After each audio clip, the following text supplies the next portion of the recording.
Baik, saudara semua, kita akan lanjutkan penjelasan dari materi VLOOKUP dan HLOOKUP.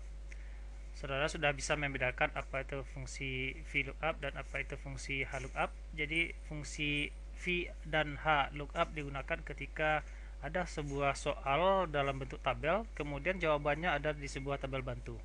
Kemudian apakah kita menggunakan VLOOKUP atau HLOOKUP tergantung dari bagaimana bentuk susunan data di tabel bantunya. Apakah susunan data di tabel bantu itu berupa data vertikal atau datanya horizontal. Jika datanya vertikal, maka kita gunakan fungsi VLOOKUP, dan jika datanya itu horizontal, maka gunakan HLOOKUP. Oke, sekarang kita akan praktekkan latihan minggu lalu. Sekarang kita coba ini kita coba hilangkan terlebih dahulu.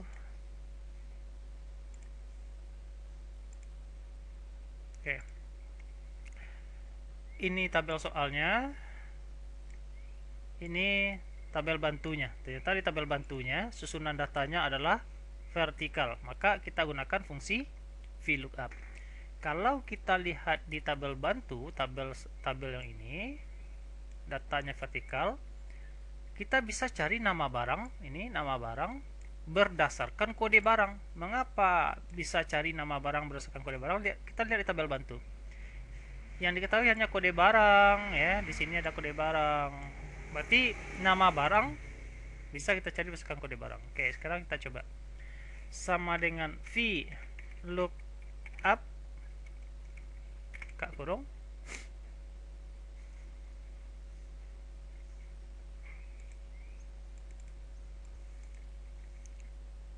B3 titik koma, kemudian kita sorot ini, ya, titik koma 2 tutup kurung, sama dengan VLOOKUP B3 titik koma atau koma F3 sampai G13 ini titik koma 2. Sekarang timbul pertanyaan. Kita coba bahas, kita kupas atas itu. Timbul pertanyaan, mengapa kita gunakan VLOOKUP? Nah, kenapa VLOOKUP? Karena tabel jawaban atau tabel bantu ini datanya tersusun secara vertikal. Karena dia vertikal, V vertikal, maka gunakan VLOOKUP. Kemudian mengapa di sini B3?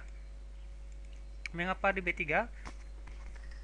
Karena kode barang pertama letaknya di sel B3. Kemudian kenapa F3 sampai G5? Ini dia. F3 sampai G5. Ingat, yang disorot hanya datanya saja. Jadi judulnya nggak usah. Judul tulisan kode barang, tulisan nama barang nggak usah dimasukkan. Jadi cukup data saja.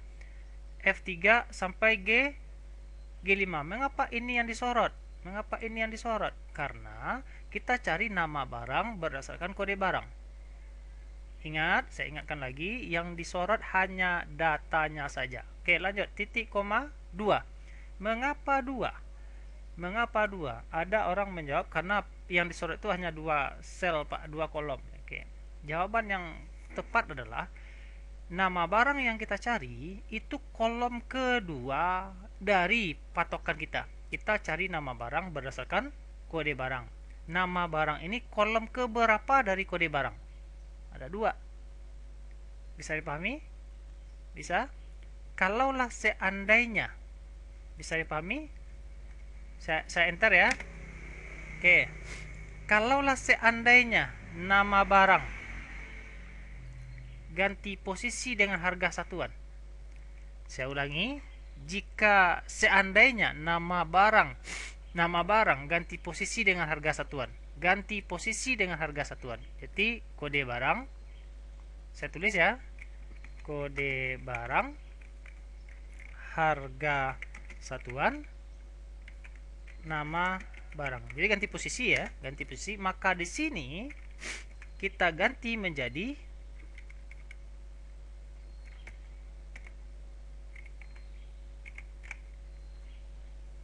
H5. Bisa dipahami? Titik koma 3. Kalau seandainya nama barang ganti posisi dengan harga satuan menjadi urutan seperti ini. Kode barang, harga satuan, nama barang. Yang tadinya kode barang, nama barang, harga satuan. Sekarang nama barang ganti posisi dengan harga satuan. Maka formulanya berubah menjadi ini. Oke, mudah-mudahan saudara bisa memahami. Saya coba kembalikan ke habitatnya. Kemudian kita lanjut. Apakah ini bisa ditarik? Bisa. Tapi sebelum ditarik kita coba lagi sekali lagi. Sama dengan VLOOKUP buka kurung. Nah, nomor 2 itu kode barangnya A. A ini letaknya di sel B4. B4 titik koma. Kita sorot ini. Anda boleh sorot atau Anda boleh ketik F3 sampai G5. Boleh, terserah. Titik koma 2 ya. 2. Tutup kurung. Enter. Apa katanya? Apa katanya? Ada yang salah? Name. Berarti formulanya nggak benar. Ada kata-kata tidak benar. Di mana salahnya? Di sini. Itu dia. Bukan huruf K yang 2, tapi huruf O yang 2. Enter. Keluar hasilnya. Bolehkah kita tarik ke bawah? Boleh. Misalnya di sini kita tarik. Kita hela ke bawah, saudara-saudara. Oke. Keluar hasil hashtag N per A. Ternyata Twitter plagiat dari Excel ya. Hashtag ya. Kalau hashtag seperti ini errornya, apakah ada yang salah? Jawabannya tidak ada yang salah. Tetapi fungsi VLOOKUP dan HLOOKUP itu mempunyai 3 step kerja. Ini baru step pertama. Apakah formula sudah benar? Benar, sudah benar. Tetapi kita tidak bisa main tarik. Timbul pertanyaan, Pak, kalau tidak bisa main tarik, mengapa harus pakai komputer? Kalau yang dikerjakan hanya 5 atau 10 orang, mungkin bisa ketik satu-satu. Bagaimana jika yang dicari itu sampai 100 atau 1000 orang? Nggak mungkin diketik. Solusinya, formula ini kita rubah. Bagaimana cara merubahnya? Tabel bantu ini, yang saya sorot, tabel bantu ini, berarti ini sampai sini, kita kunci. Cara menguncinya adalah, kita gunakan simbol mata uang di negara saya, dolar. Perhatikan cara menguncinya. Perhatikan baik-baik cara menguncinya. Kolomnya dikunci, row-nya dikunci. Dolar untuk G, dolar untuk 5. Seperti ini cara menguncinya. Perhatikan baik-baik. Ini namanya dikunci, di lock, ya. Dikunci. Tujuan apa? Biar Anda bisa tarik ke bawah. Ini cara pertama. Saya enter ya, saya enter. Sekarang kita coba tarik. Oke, ketemu. Sekarang kita perhatikan lagi. Cara menguncinya ada 2 cara. Cara kunci tabel bantu ada 2 cara. Anda boleh ketik seperti ini dari F3 sampai G5 ini. Anda kunci dengan cara Anda ketik ya, ketik tanda dolar. Dolar untuk F, dolar untuk 3, dolar untuk G, dolar untuk 5. Anda boleh ketik seperti ini, atau kalau Anda ingin lebih cepat, ini kita hapus, kita delete ya. Anda sorot ini ya, Anda pencet F4. Oke. Sama saja artinya. Anda boleh pakai cara apa? Enter. Oke. C penggaris, betul ya, C penggaris. A pensil, B buku, A pensil, C penggaris, B buku. Oke. Jawabannya sudah benar semua nih. Kita lanjut. Sebelum lanjut, biasanya kalau dalam studi kasus yang banyak, yang jumlahnya sampai puluhan, ratusan, bahkan ribuan, biasanya akan timbul masalah baru. Kalau tadi di sini jawabannya hashtag N per A, kalau jawabannya hashtag per NA, maka tadi solusinya adalah tabel bantu ini, tabel bantu yang kita sorot ini kita kunci ya pakai tanda dolar. Nanti juga akan ada masalah. Biasanya masalahnya adalah jika kasusnya banyak, jawabannya nggak benar. Jawaban nggak benar ini maksudnya seperti ini. Misalnya B itu adalah buku. B itu adalah buku. Tahu-tahu nanti B itu dia jawab penggaris. Dijawab sih, ada jawabannya, tapi jawabannya apa ya, nggak benar, ngelantur gitu jawabannya. Nah, jika kasus ini terjadi nanti di mana Anda bekerja, Anda bisa nanti bekerja atau Anda ada studi kasus nanti pada skripsi segala macam, Anda menggunakan Excel untuk mengolah data, tahu-tahu jawabannya ada tapi jawabannya nggak benar, nggak tepat begitu jawabannya.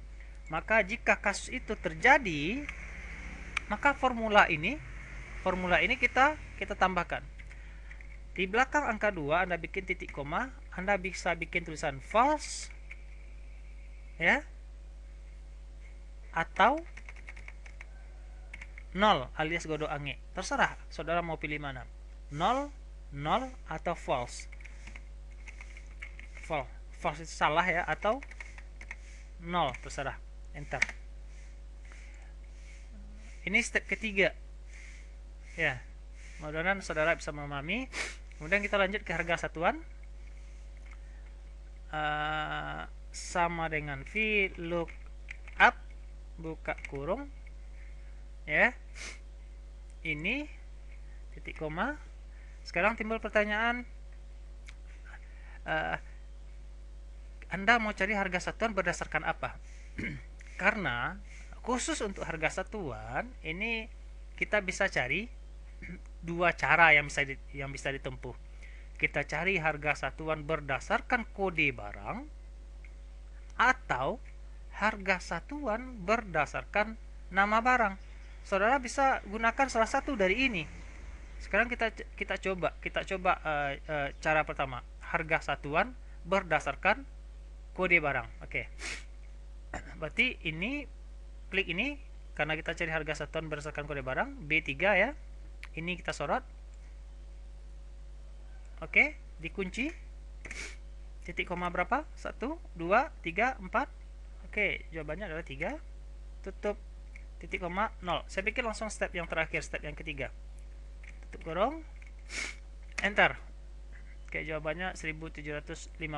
C itu harganya 1750, benar atau tidak? Oke, benar ya. Sekarang karena formula kita sudah step yang terakhir, step ketiga langsung ya. Saya enter, saya coba tarik ke bawah. Oke. Sekarang saya mau cari harga satuan berdasarkan nama barang. Kalau tadi harga satuan berdasarkan kode barang ya, kita cari ini berdasarkan ini. Sekarang kita cari ini berdasarkan ini. Ini dia. Oke. Sama dengan V look up buka kurung.